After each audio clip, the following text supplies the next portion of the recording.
बनारस के अंदर एक बहुत ही प्राचीनतम मंदिर था, दुर्गा माता का।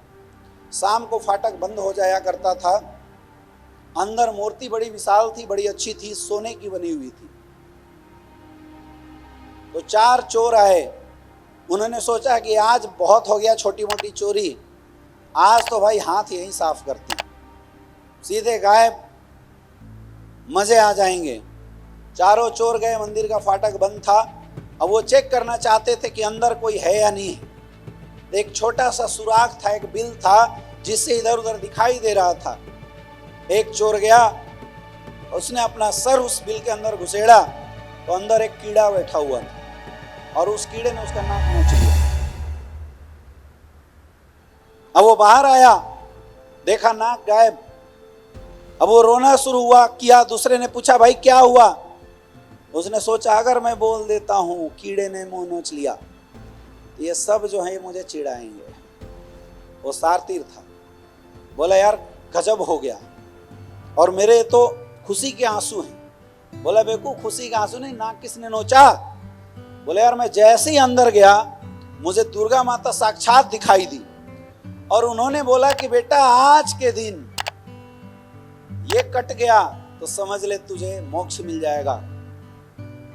दूसरे ने बोला, पागल बना रहा है। बोला, जाके चेक करके आ। 100%। और भाई मेरा तो काम हो गया।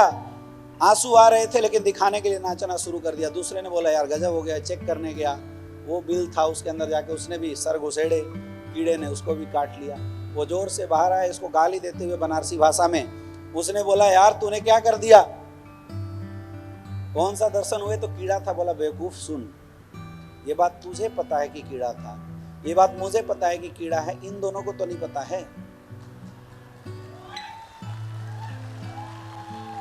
अब सुन, अब अगर हम लोग ये बोले कि कीड़े ने काटा है तो ये दोनों जाके पूरे गांव में हल्ला करेंगे और पूरे गांव वाले हमें चिढ़ाएंगे।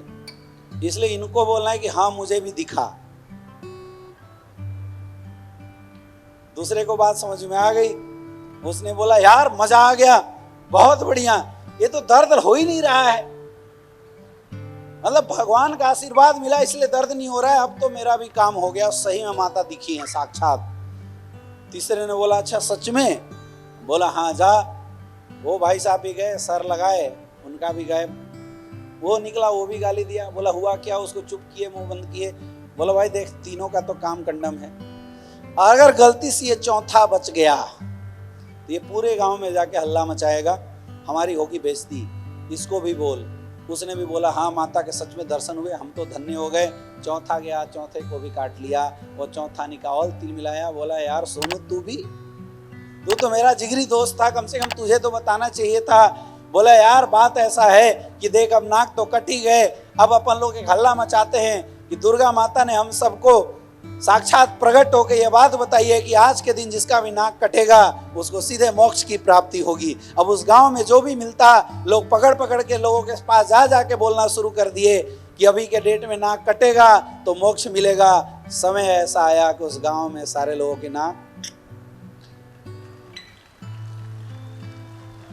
अब उस गांव में कोई भी इंसान नाक वाला अगर आता था तो सब लोग उसको देख के हंसना शुरू कर देते थे और चिढ़ाते थे, हे देखो नक्कू आ गया, नक्कू आ गया, उसको चिढ़ाते थे। उसकी वजह से एक परंपरा बन गई कि बच्चा जब पैदा ले तो उसका नाम, ये होता है परिस्थिति और ये होता है ये समाज।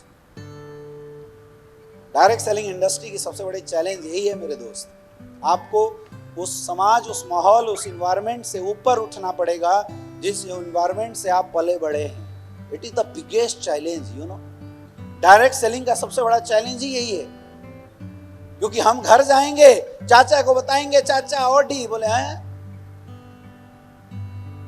ठीक तो हो, गए तो बढ़िया ही थे। बीवी को जाके बोले, तुझे 9 लाख का हार दिलाऊंगा, बोले करम जले, आज तक तो साड़ी नहीं दिलाया, अब हार। बापू बोला, बापू घर बनवाऊंगा, तो बापू बड़ाई नहीं कर रहा, मुंह सूंघ रहा है, कहीं मूड में तो नहीं आया है। हो रहा है नहीं हो रहा है? यस या नो?